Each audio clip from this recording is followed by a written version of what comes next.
Política, com Rodrigo Orengo. Hora de conversar com o Rodrigo Orengo, tá começando a ficar interessante, né? Agora a eleição à presidência da Câmara rachou a casa em duas. Aliás, em duas não, né? Em muitos pedacinhos. E Rodrigo Maia tá acusando o governo de tentar interferir. Ô, Orengo, mas não é legítimo o governo colocar o dedinho ali e tentar eleger um candidato de seu interesse? Bom dia pra você. Muito bom dia, Megali. Bom dia a todos. Teoricamente não, viu? Mas a gente sabe que é isso que acontece, sempre acontece, né? Qual é o discurso que a gente ouve de todos os presidentes e governos? O Congresso Nacional é independente, não terá interferência do Executivo, tem que manter a harmonia da casa, então os parlamentares têm autonomia. Bonito, mas assim, na prática... Cite uma eleição em que isso aconteceu de fato. Nenhuma. Eu vou citar aquela que é uma histórica, né, que mostrou como é um risco o governo federal entrar de cabeça na eleição à presidência da Câmara. Cavalcante. Exatamente, matou a charada aí, né? Por quê? Porque na época o maior partido que ficaria com a presidência, por acordos internos, era o PT. O governo apostou no Luiz Eduardo Greenhalgh naquela oportunidade, mas tinha um outro petista que era muito ali simpático aos colegas, né, que era o Virgílio Guimarães. Acabou rachando o partido e aí abriu espaço aí para uma terceira via, que foi justamente a via do Severino Cavalcante. Então isso mostra como realmente é perigoso o governo federal entrar aí com tudo nessa eleição. Agora é claro que nenhum presidente da República, Megali, quer ficar com um adversário na presidência da Câmara. E hoje... Jair Bolsonaro e Rodrigo Maia são adversários públicos, né? A gente vê aí e viu ao longo de todo esse mandato de Maia como bateram de frente. Então o governo, claro, está empenhado em eleger Arthur Lira, que é o líder do Centrão. Não tem oficialização, não é realmente um candidato oficial do governo, mas é claro que nos bastidores aqui do Congresso Nacional todos veem Arthur Lira com essa força do Executivo. E isso tem bônus também, até porque a gente sabe que liberação de emendas, negociações de cargos, isso sempre ocorre nessa época do ano, nessa época pré-eleitoral, né? E, inclusive, foi um governista que acabou denunciando aí uma articulação, foi o próprio ministro do Turismo, Marcelo Álvaro Antônio, que ao sair escancarou essa articulação, né? Dizendo que o ministro Luiz Eduardo Ramos, da Secretaria de Governo, estava entregando a cabeça dele, o ministério dele, para conseguir apoio lá no Congresso Nacional. Como é que seria isso? É a história de entregar um ministério para conseguir apoio parlamentar, base governista, né? Então, depois de bater de frente com o ministro Ramos, num grupo ali interno, os famosos grupos de zap, né? Isso pegou muito mal ali, ele comprou briga, chamou até o ministro de traíra, e aí não tinha como ficar realmente, né? Foi demitido, tivemos aí a substituição. Agora falando da matemática interna aqui, Megali, a gente tem hoje 513 deputados, e aí já temos dois blocos. Você falava aí da Câmara rachada, temos o bloco do Arthur Lira, que hoje é um bloco majoritário. Ele é o líder do Centrão, aquele conjunto de médios e pequenos partidos. Se a gente colocar na balança, aí temos 170 votos, né, que dariam aí uma vantagem a Arthur Lira se pegar os partidos que estão apoiando ele, que é PL, PP, PSD, são aqueles principais partidos do chamado Centrão.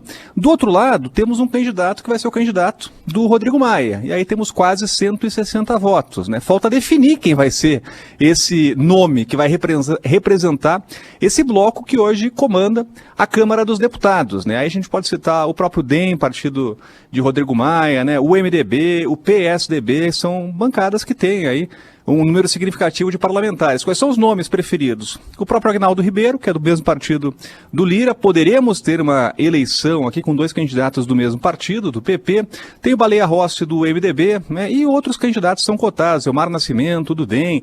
Agora, o mais interessante disso tudo, Megali, é o seguinte: o fiel da balança pode ser e deve ser a oposição, a esquerda, tão enfraquecida hoje aqui no Congresso Nacional, mas se colocar ali na ponta do lápis, tem mais de 130 votos. Então, é o PT, é realmente o PCdoB, o PSOL, o PDT, o PSB, são partidos que vão definir essa parada. Hoje estão mais próximos do presidente da Câmara, Rodrigo Maia, mas já tem uma conversa até do candidato que em tese é o candidato do governo com o Partido dos Trabalhadores. Veja só como a política é dinâmica, né? Agora, no meio de toda essa confusão, dessa sopa de letrinhas aí, de pulverização entre partidos, não dá para esquecer, Megali, que enquanto eles se preocupam aqui com uma eleição que só vai acontecer em fevereiro, tem um Brasil aí para tocar, né? Tem pautas fundamentais que a gente sempre lembra aqui. As reformas estão paradas, reforma tributária, reforma administrativa, tem o orçamento que tem que votar até o fim do ano, tem a PEC emergencial. Então são matérias fundamentais que acabam ficando em segundo plano enquanto eles brigam aí politicamente, mas todo ano de eleição é assim. Aliás, sempre quando temos o período pré-eleitoral no Congresso Nacional, é essa confusão danada aqui no Congresso Nacional, viu? Orengo, a gente estava lembrando de uma das eleições para a presidência da Câmara, e eu estava puxando pela memória, até perguntei para o Ivan Brandão aqui, das campanhas, porque elas realmente acontecem com santinhos, com material de divulgação, e não tinha um candidato que fez uma espécie de holograma? Teve, Quem era? Teve. O Megali falou, holograma? O Gilberto Nascimento. Tipo o Tupac, né? Aquele show do Tupac, como é que era isso, Orengo? Tinha no Salão Verde, né? No Salão Verde o parlamentar colocava, né? Tem parlamentar que bota aquelas figuras de papelão, assim, no meio do Salão Verde, você tá andando ali no Salão Verde, de repente você toma um susto, é o candidato ali, é o candidato que tá com um santinho gigante, tem tudo isso. Não, sabe o que era? Eu tô com a foto aqui, é o Gilberto Nascimento. Exatamente, do PSC São Paulo. de São Paulo. Foi na última eleição, na eleição não, na última não, foi na de 2016. A do Maia, né? A primeira do Maia. Ele colocou... Sabe quando você tá no aeroporto, aí você vê uma pessoa falando com você, aí você vê não é uma pessoa... É um holograma que é projetado sobre um painel que tem exatamente o formato da pessoa. Então ela fica durinha assim, ela não pode se mexer muito, para que o holograma encaixe, a imagem encaixa nesse painel, criando uma ilusão 3D. Deu para entender? É isso. E aí o cara colocou, olá, eu sou candidato à presidência da Câmara, tenho como propostas, bibibi, bobobó. Que coisa bizarra. É de se perguntar se saiu do bolso do candidato. Bom, já 2016, né? O Ivan Brandão estava lembrando aqui do Gaguinho, lembra do deputado Gaguinho? Também. Que levou as gaguetes. Ele tinha animadora de auditório, levou as gaguetes lá, Gaguinho, para convencer os deputados. Puxadoras de voto. Agora a gente tem que lembrar, Megali, que assim, é um espelho da nossa campanha eleitoral, de municipal, presidencial, para deputado, a própria eleição para deputado, é isso, né, que se reflete aqui dentro do Congresso Nacional. Então as técnicas de campanha são muito parecidas. Agora, nesse momento, que a gente deveria ouvir os parlamentares com as propostas, né, então isso seria importante, os debates, para, por exemplo, apontar para uma Câmara que seja, inclusive, mais, de alguma forma ali, que gaste menos, por exemplo, né? Então seria o momento de parlamentares chegarem aqui para o público e defender, né, menos privilégios, mais, inclusive, produtividade no Congresso Nacional, por exemplo, um parlamentar que defendesse trabalhar de segunda a sexta. O problema é que internamente, para o público interno, isso é extremamente impopular, né? Então por isso que a gente não ouve, a gente sempre pergunta aqui, eleição após eleição, a gente faz as mesmas perguntas para os candidatos aqui, por exemplo, por que a bancada de Brasília ainda tem direito à cota de passagem aérea? Não faz nenhum sentido. A cota de passagem aérea foi criada para que o parlamentar viajasse lá do seu estado toda semana para Brasília. O parlamentar de Brasília ainda tem isso, né? Então, assim, o que tem de privilégio ainda, auxílio moradia para o parlamentar que ganha mais de 33 mil reais, ele tem direito a ficar no apartamento funcional ou ganhar mais 4 mil reais de auxílio moradia. Por quê? Porque o parlamentar tem ainda esse benefício. Bom, isso foi criado lá na época quando a capital saiu do Rio de Janeiro e veio para Brasília, tinha que dar algum benefício lá para o parlamentar se mudar, só que não tem mais sentido ter isso.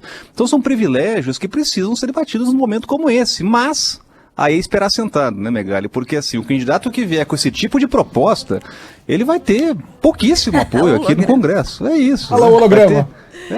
Aí, ó. Aliás, eu procurei aqui, Orengo, é sobra de campanha, viu? Ele tinha usado em 2014 na campanha para se eleger, olha lá, o deputado. E aí, como tava lá jogado num canto, falava, vou usar na minha campanha a eleição da Câmara. Agora, alguns penduricalhos, se a gente for analisar, passar um pente fino, analisar direitinho, não fazem nenhum sentido. A cota de passagens não faz nenhum sentido durante a época de Covid, porque ninguém viaja. Mas mesmo na época em que não estamos vivendo a Covid, porque pensem comigo, sim, o cara se elegeu deputado com uma base eleitoral lá de Ouro Fino, sul de Minas. Ok. Essa é a base eleitoral dele.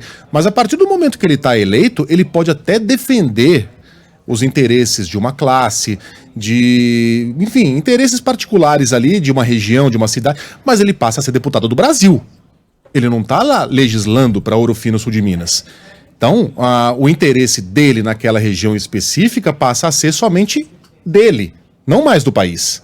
É a base eleitoral dele, para que ele se reeleja, né? Então, se é o interesse privado dele, da carreira política dele, é ele que banque as próprias passagens, ora essa.